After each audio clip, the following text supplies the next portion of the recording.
Good morning, this is Mayor Valensky with Driving Markets. So the two things that are most important to Joe Biden are inflation and jobs. The jobs are being completely manipulated and fake and created by extremely creative analysts and statisticians at the Bureau of Labor Statistics in the US.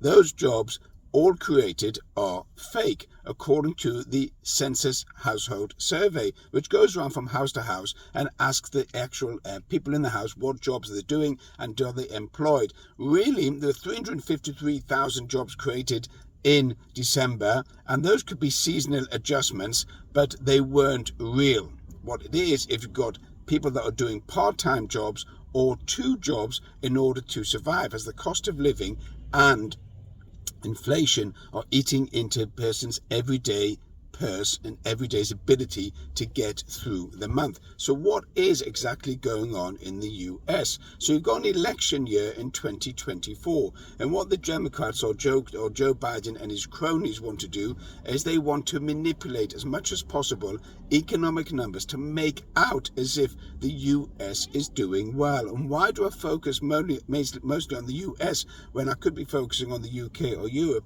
Is because the US, as everyone knows, is the number one powerhouse. The man in charge of the US, or Joe Biden, who is senile and evidently from recent reports and recent newscasts is definitely losing his memory, is totally confused, and gets confused between the president of Egypt and the president of Mexico, and where Gaza is and who is fighting Israel, calling them the opposition. This is the most powerful man in the world with his finger on the button. It's time for Joe Biden to go, but now the Democrats are stuck with that. So what they have to do now is manipulate and fake as much as possible, hopefully get to the election of 2024, win the election in 2024, and then replace Joe Biden, put him into an old age senile department ward as far as hot chocolates are concerned, and put him to bed with a blanket, and then replace him with someone similar to Obama, Barack, or Kamala Harris, or whatever the case may be, and then we're going to end up with a more liberal, progressive, woke society. So going back to financial markets and the economy, what you do have is you have a serious number or a facade being built by the Democrats and the White House. They know that the man in the street is simply struggling. They know the cost of living is going up on a daily basis. However, what they want to do is they want to fool the individual to feel as though it is all good by creating 353,000 jobs.